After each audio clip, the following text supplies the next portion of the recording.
Okay, so today is Deconstructing Burnout. In the next 10 minutes, what I'll do is explain basically what burnout is, how it comes about. All of this is at a high level. I shall do other classes that go into this all more deeply. So, what is burnout? How does it come about? How do I know if I'm approaching burnout? That's probably the most useful thing, because I wish I'd known before I burned out.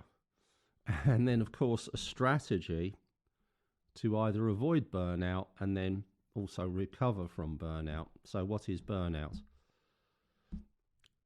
It's a term that's used in business, and it's a copy of the terminology that's used in nuclear reactors. You have a nuclear rod, and that goes into the reactor, and then what that does is that generates a lot of heat, and the heat boils water, and the water turns on a turbine, and the turbine turns an alternator, and that converts into electricity. Or it might pump water uphill. There's all sorts of things that they do with it once the energy's been created. So then what happens is, over time, these rods become depleted, and that terminology is known as burnt out. So the burnt out rod is then extracted from the nuclear reactor, and it then becomes nuclear waste, and then it's buried in someone's backyard somewhere. Now, so it's a workplace terminology for something that is actually not just a workplace thing. So what is it for human beings rather than nuclear reactors? It's characterized by, from a human perspective, increasing stress and all of the side effects of increasing stress. It's our stress can grow and grow and grow, and then when we burn out, what happens is we become emotionally overwhelmed. And I use that. That is not a technical term that psychologists use, but it's a useful human explanation of what happens. What's happened is that your psychophysiological state has triggered you into a place where you're driven by your emotions, and you then have a tendency to make unhelpful choices for yourself. Like, I'm walking out this door now, or I'm going to throw this television set out the window and you're going with it, or I'm going to leave this job, I can't bear it any longer, I'm not going to do all the things I need to do to get myself into another role, I might lose my temper, all of these things. Anger's a big component of the emotional overwhelm related to burnout. And then there are what I put down as connection issues. What happens is that we not only destroy our relationship with organizations, we may also destroy our relationship with other people. And all of this adds up to the burnout. And the results are a lot of emotion that our dysfunctional society sees as some sort of weak failure of the person that's burning out. And it's got all sorts of unhelpful, largely historic and cultural perspectives around all of this. So that's what burnout is. It comes about through increasing stress. If we encounter adversity, we encounter a stressor. So an adversity is something that you have to change your life to respond to. A stressor is something that's generating more stress. And what it does is it creates the entire cycle of stress, worry, and anxiety. So that's what a stressor does. And then if we can't recover satisfactorily from that, if we can't resolve how we feel, then what will happen is that another that'll hang around as emotional baggage, and then it will be added to by yet another stressor. And this is like the way I describe it is like a ratchet, click, click, click. This is essentially resilience training. What is it that stops us from the opposite of being resilient is to become more stressed, more worried, more anxious. And that leads to a place, and the place that it leads to is burnout. So managing our stress, learning to release our emotional baggage and recover from it adequately, heal, essentially, from trauma. A trauma is something that you can heal from. That's it. So, if I cut myself, it's a trauma. It's not perceived to be a trauma, but it is. And it depends on the cut. It can go right up to having to go to A&E, and then you go into the trauma team who will resolve that. And what they're doing is they're assisting the healing process. So it's the same with psychological adversity and stress. We need to heal from it. And if we don't get a chance to heal, crank goes that ratchet until, on a long enough timeline, everybody burns out. So identifying burnout, I'm going to do a class on that. Essentially, the things that we're looking at now, those of you that have done the mindfulness and resilience course may remember me speaking about a thing called coping mechanisms. So we've got two sorts of coping mechanisms: sustainable, healthy ones, and we've got unsustainable, unhealthy ones. Example of a sustainable, healthy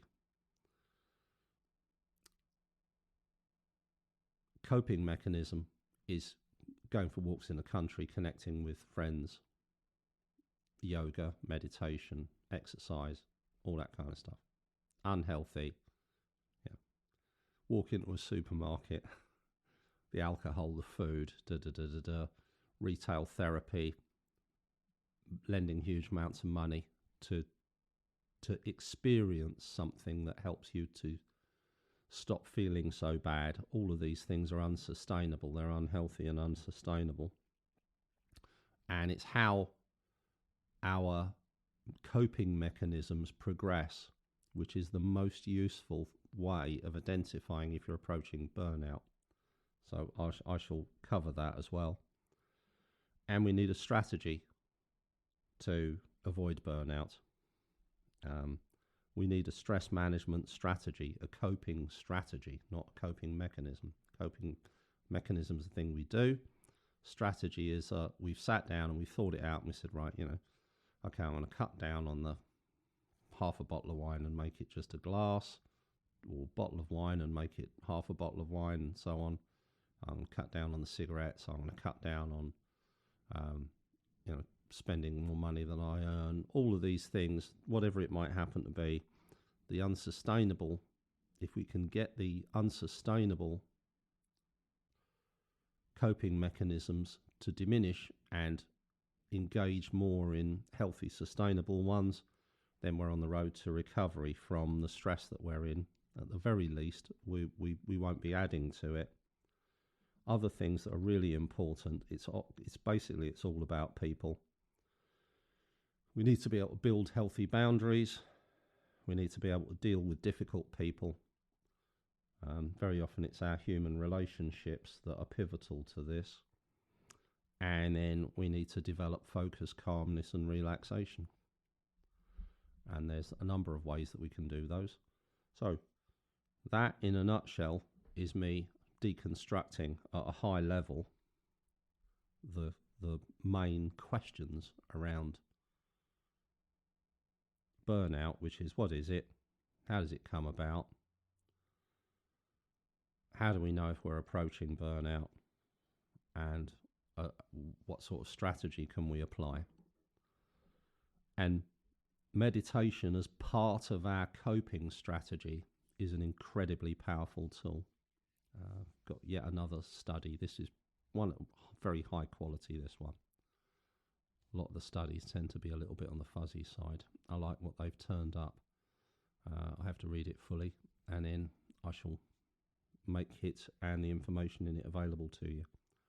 Okay, so what we'll do is some of those meditations. So if you'd just like to get yourselves comfortable,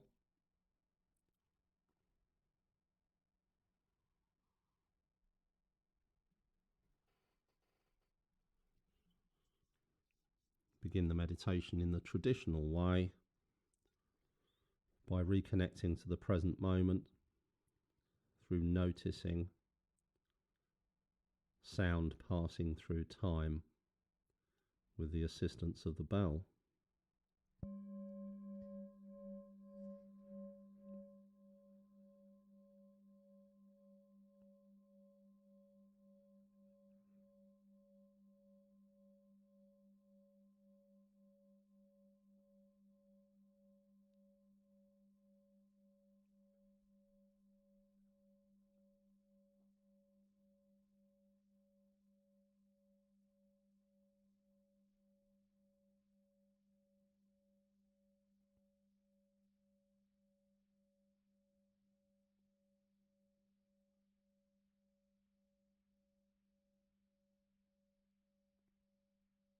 Once we've connected to the passage of time,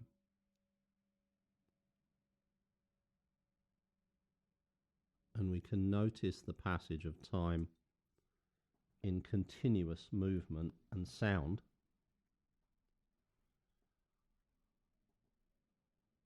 then we've entered the present moment. We've walked through what Eckhart Tolle calls a portal into the present moment.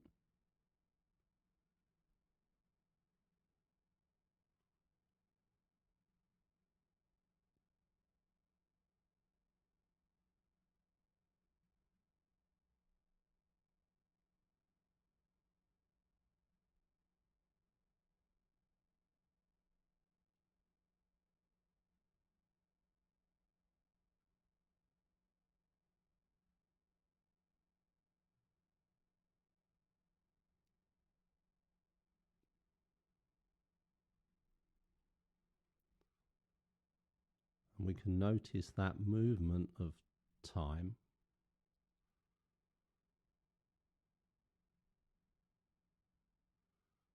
through the movement of sound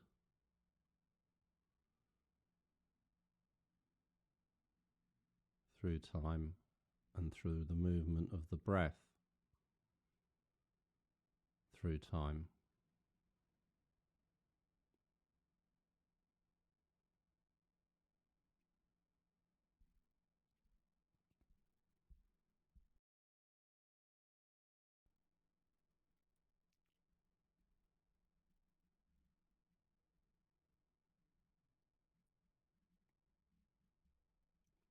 The most frictionless place to notice the movement of the breath is through the belly, at the top of the belly, where we're able to notice the rising and falling of the belly.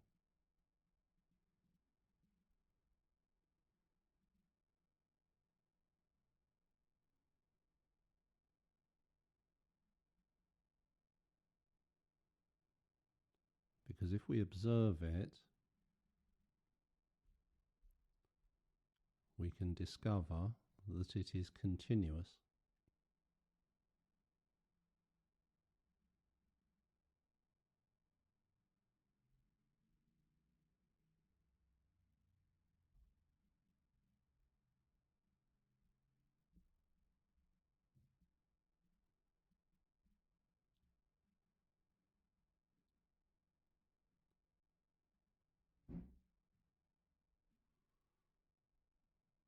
We're then witnessing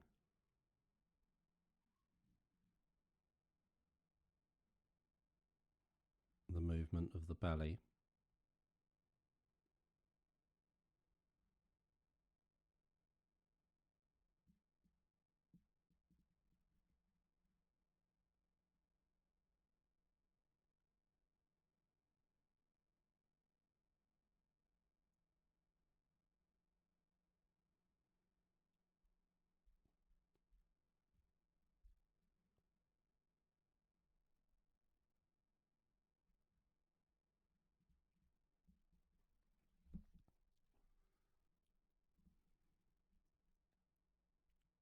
If our mind is busy, we can repeat the mantra in our minds of noting the rising and falling of the belly.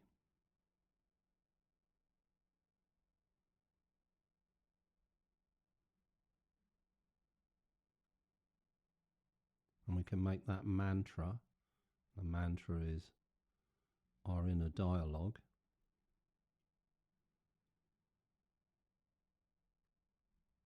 We can make that mantra continuous as well.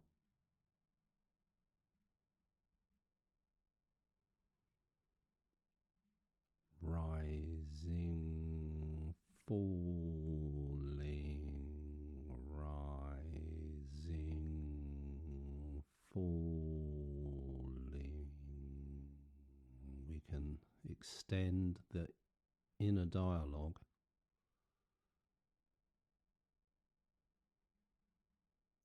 to note the rising and falling of the belly.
And if we're a visual person,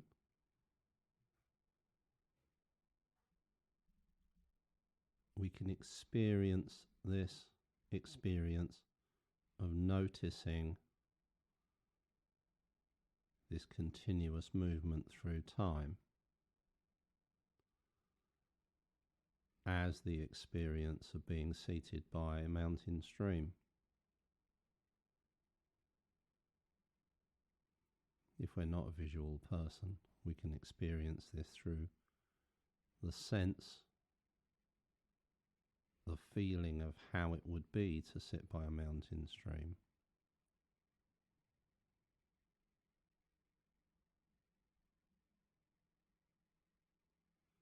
And we're seated on the bank, flowers and grass and trees, and birds and insects all around us. Clouds moving across the sky, the sun slowly moving across the sky, and the continuous nature of the stream, which may have been running for possibly millions of years in front of us.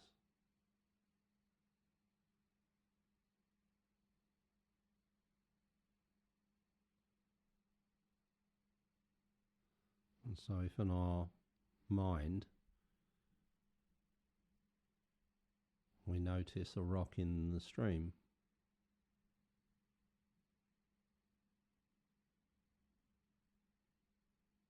that rock is the present moment, and we're aware of the present moment, and the water is time moving past it.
So all around us are distractions. There's all of the movement, the birds, the trees, the breeze on our face,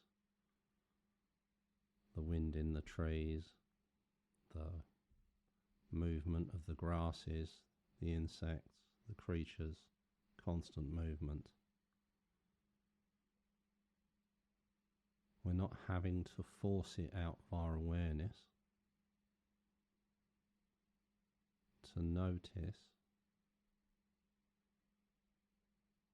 the stream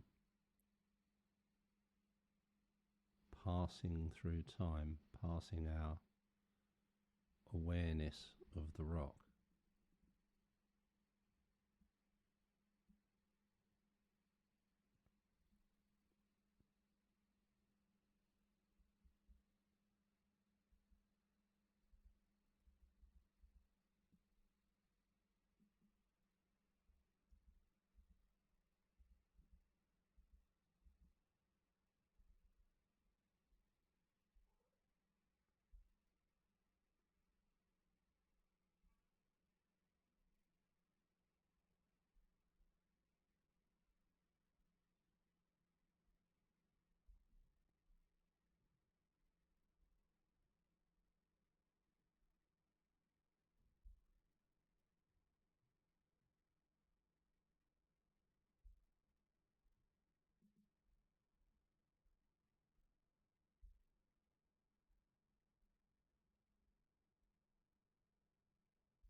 So when we focus on either the breath or on the mantra,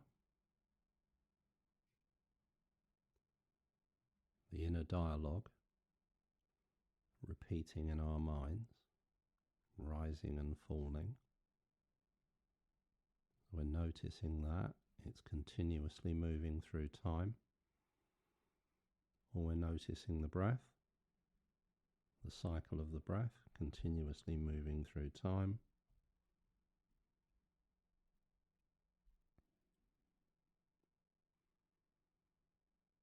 or any other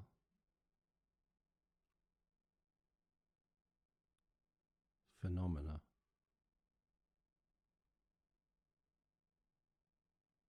that moves continuously through time.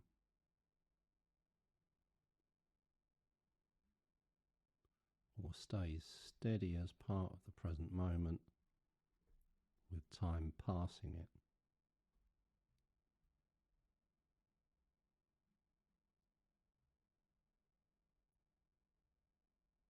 By doing that, we're able to step into the present moment the same way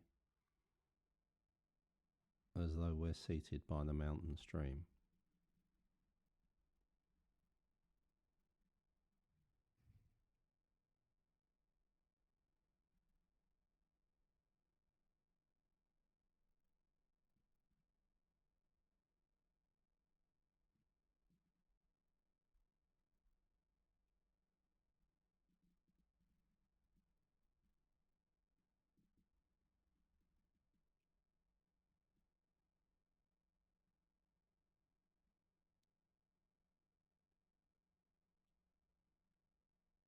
So although we're focusing on single points throughout this, single point being the breath, being the rock in the stream, being sound, being the movement of the belly,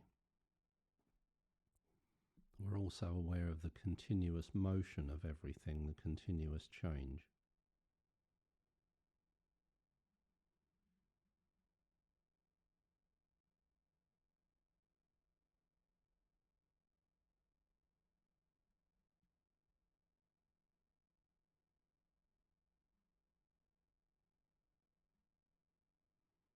So you can stay with any of those phenomena, or you can move between them breath,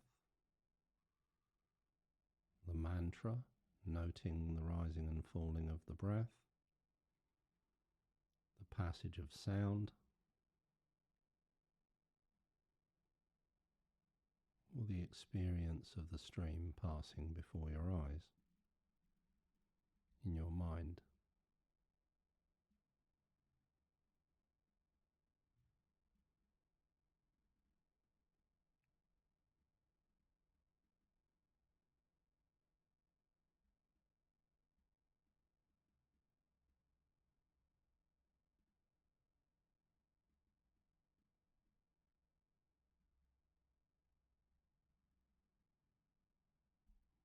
The breath, the mantra,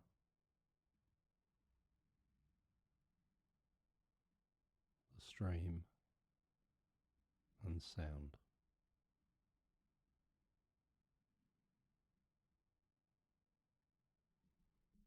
You can move your attention from one to the other whenever the mind decides to move you there, or not.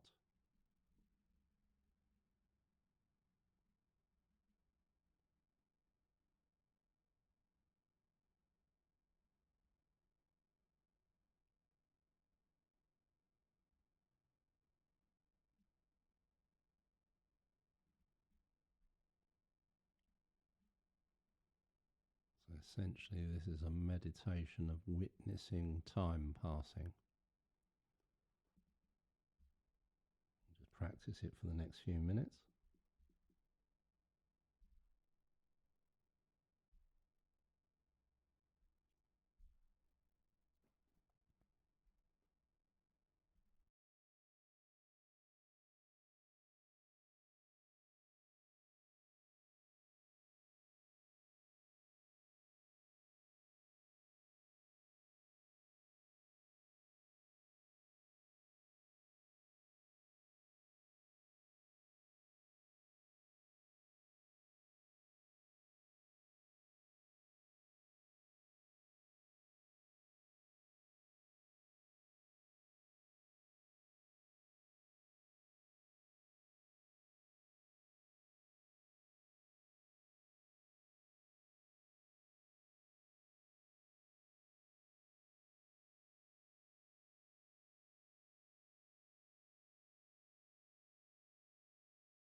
And with every single point of focus that we're aware of,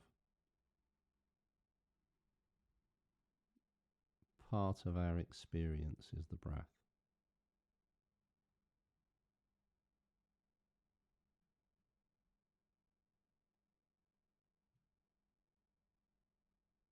Whether we're noticing sound, whether we're noticing the mantra, whether we're by the mountain stream in our mind.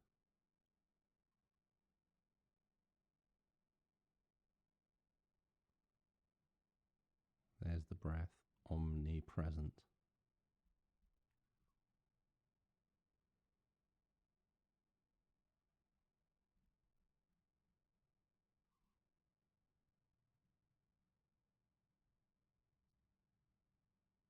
as though it's keeping time for us, like the second hand of a clock.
And so when we return to a gentle awareness of the breath,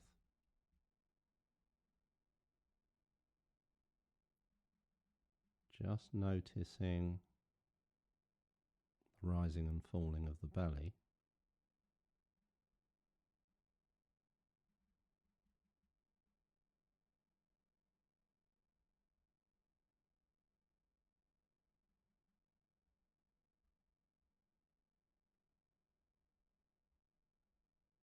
it can become a very light, soft and gentle experience.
Of course, part of our experience, phenomena that we're aware of, thoughts and emotions, sounds, physical sensations.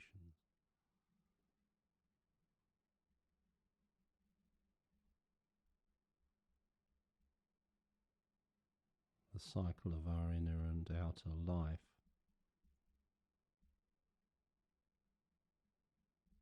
in perpetual motion, just like the flowers and the insects, and the trees and the grass and the sky and the clouds. So is the mind, the thoughts, the emotions, sensory experience of now, continuously repeating its cycle.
And again, whenever you're ready,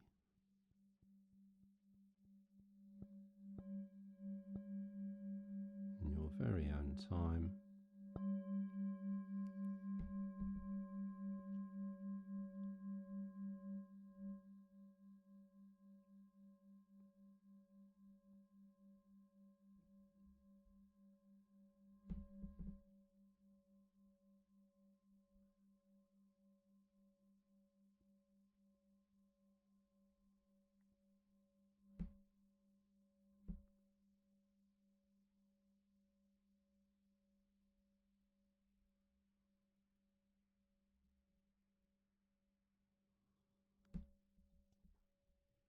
return your attention to your surroundings. Okay, so that's just some gentle, light, soft meditations designed to help us notice the experience of the present moment and the impermanent nature of everything as it flows past our awareness. It's as if the awareness is out of time and it's noticing time passing. Maybe it is. Okay, and so that's also deconstructing burnout, and I shall now make the changes and load that onto the website, so hopefully you'll be able to pick up the recording sometime soon, in the next hour ideally. And then I'll post on the WhatsApp group. I might actually send out a post to everybody so that they have access to it, because if they didn't attend today, they may not have picked it up. Okay, so that's it for the night. Okay, thanks Laura and Jules and everybody else. Bless you all. Have a fantastic evening. Back in person and online on Saturday at 10 a.m. Look forward to catching up with some of you there. Take care, everybody.